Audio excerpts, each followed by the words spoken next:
This next question is, when do you give up on a product? That's kind of like the one someone asked, when do you fold a product?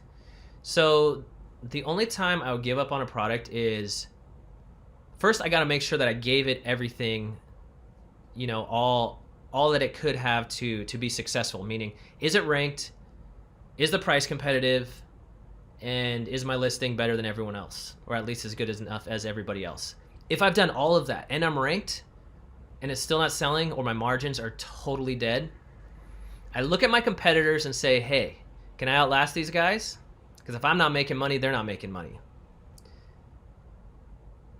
If that looks like a no, or if it's a total cash drain, right, and it could go towards other products and I have prospects for the products, then yeah, that's when I would fold it.